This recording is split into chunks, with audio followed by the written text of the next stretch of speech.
ইনসাফের পক্ষে আল্লাহ আমাদের ছোট সাহেবকে ওমরের ঈমান দান করুক, বলেন আমিন। আরো জোরে বলেন আমিন।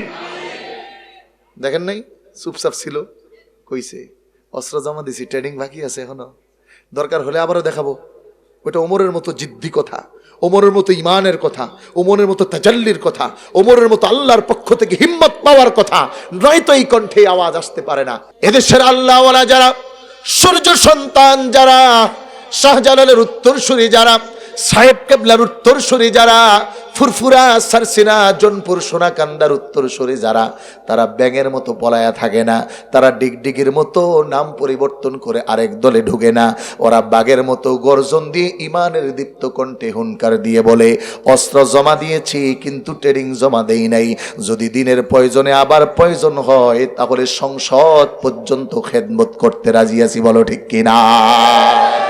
যদি প্রয়োজন হয় তাহলে, কারণ ক্ষমতার জন্য তো করি না, ক্ষমতার চেয়ারের জন্য ইমানের স্লোগান দিয়ে মানুষের সামনে বলি না, মানুষকে ধোকায় ফালাই না, আমরা এই কথা বলি না রোজার পূজা এক, বরং আমাদের বাক্য একটাই, রোজা আল্লাহর বিধান আর পূজা হলো শয়তানের বিধান, কথা বলো ঠিক কিনা?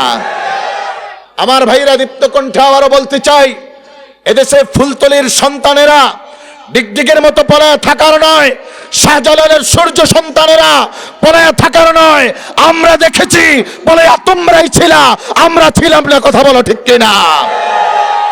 জীবনের হুমকি দেয়। গত কিছুদিন আগে আমি একটা কথা বলেছি, অনলাইনে কিছুটা ভাইরাল হয়েছে, ইকরা টিভিতে আমাকে 2-3 জনে ফোন দিয়ে বলতেছে টার্গেটে আছেন। আমি বললাম এই টার্গেটও তো আজীবনই আছে, কথা কয় না, এই টার্গেট তো আজীবনই। ওসমান হাদির মতো দীপ্ত কণ্ঠে বলতে চাই, পৃথিবীর কোন জায়গায় মরণের ফায়সালা হয় না, কথা বলো ঠিক কিনা? মরণের ফায়সালা হয় আকাশে। তবে যতদিন বাঁচতে চাই অতদিন ফুলতলি সাহেব কেবলার সূর্য সন্তানের মতো হুনকার দিয়ে বাঁচতে চাই। বাতিলের সামনে কোন ব্যক্তির মাথা নত হবে না। আমরা শাহজালালের উত্তরসূরি, একদিন বাঁচলে বাতিলের সামনে মাথা উঁচু করেই বাঁচতে চাই, কথা বলো ঠিক কিনা? স্পষ্ট কথায় আমরা জানাতে চাই, আমরা কারো ভাড়াটিয়া না। এজন্য মনে করিয়েন না যে সুযোগ পাইছি সব গোল দিয়ে দিবেন, না, পারবেন না, ওরকম গোল দেওয়া হবে না ইনশাআল্লাহ। তাহলে ইমানের প্রথম শব্দ, বাতিলের সামনে ইমানের বাক্য উচ্চারণ করা, এটাকে বলা হয় কালিমাতু হাক্কিন ইনদা সুলতানিল জাহিল। বলে জালেমদের সামনে বলা আমি ইমানদার, আমার ইমানের কারণ আমার রব আল্লাহ, আমার রসুল মুহাম্মদুর রাসূলুল্লাহ, আমি ভয় করি না। আমার পরিচয় আমি একজন মুসলমান, আমার পরিচয় যেথায় সেথায় পরিবর্তন করার মতো নয়, আমার পরিচয় মুনাফিকের মতো রং পরিবর্তন করার মতো নয়। আমি যেখানে আছি এটাই আমার পরিচয়।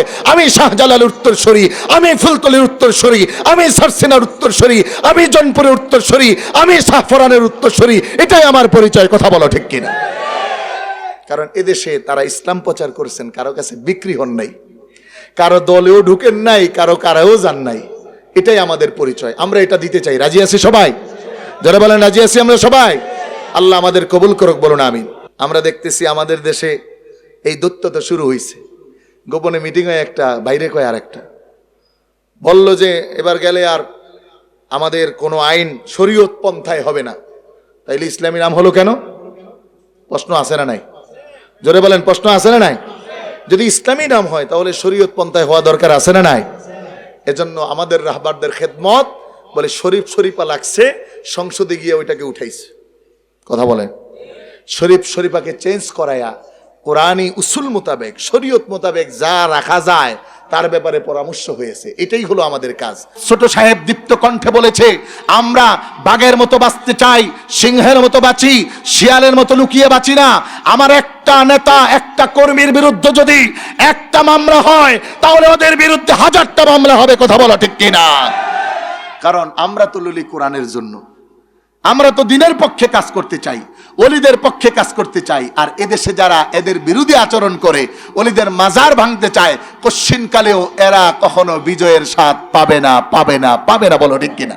এজন্য কোরআন বলে, কুল ইন কানা আবাউকুম وأبناؤكم وإخوانكم وعشيرتكم وأموال اقترفتموها وتجارة تخشون كسادها ومساكن ترضونها أحب إليكم من الله أحب إليكم من الله ورسوله।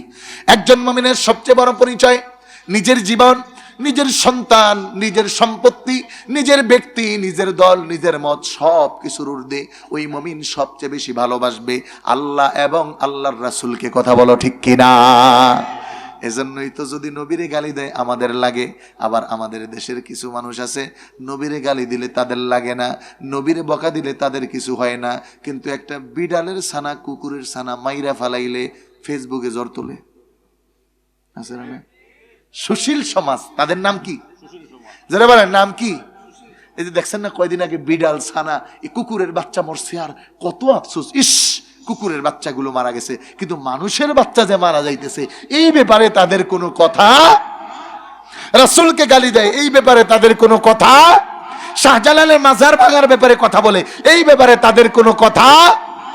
থাপ্পড় যেহেতু খাইছো তাহলে মনে হয় ওমরে দিয়া লাইছে, কারণ ওমরের কথার আগে কি চলে? ইনসাফের পক্ষে। সুবহানাল্লাহ পড়েন। ইনসাফের পক্ষে। আল্লাহ আমাদের ছোট সাহেবকে ওমরের ঈমান দান করুক, বলেন আমিন। আরো জোরে বলেন আমিন। দেখেন নাই চুপচাপ ছিল, কইছে অস্ত্র জমা দিছি, ট্রেনিং বাকি আছে এখনো, দরকার হলে আবারও দেখাবো। ওটা ওমরের মতো জিদ্দি কথা, ওমরের মতো ইমানের কথা, ওমরের মতো তাজাল্লির কথা, ওমরের মতো আল্লাহর পক্ষ থেকে হিম্মত পাওয়ার কথা, নয়তো এই কণ্ঠে আওয়াজ আসতে পারে না। কোন সাহাবীর কোনো অপরাধ বর্ণনা করার কোনো সুযোগ উম্মতি মুহাম্মাদের নাই। এটা ক্লোজ করে দিয়েছেন কে? আরেকটু জোরে বলতে হবে কে? কিন্তু আমরা দেখছি আজ ইসলামের দলের নাম ভাঙায়া কোন ভাইরা বলে নবীর সাহাবীরা অপরাধ করছে, নবীর সাহাবীরা আদালতের পক্ষে নয়, ওরকম দলের ওই বক্তার গালে জোতা দিয়া পিটানো দরকার। বলো ঠিক কিনা? দলের চাটামি করতে করতে আল্লাহর রাসূলের সাহাবীদের বিরুদ্ধে কথা শুরু করছে। নাম বলতে আজ বাধ্য হচ্ছি। ওরকম শয়তানদেরকে, ওই ফুটবল টিমের ওদেরকে জুতা পিটা করে বাংলা থেকে বের করা দরকার। বলো ঠিক কিনা? রাসূলের সাহাবীরা আদালত না, আর উনার দলের হেরা আদালত। সোরের ঘরের সোর। কথা কয় না? তাই জোরে বলেন ঠিক কিনা?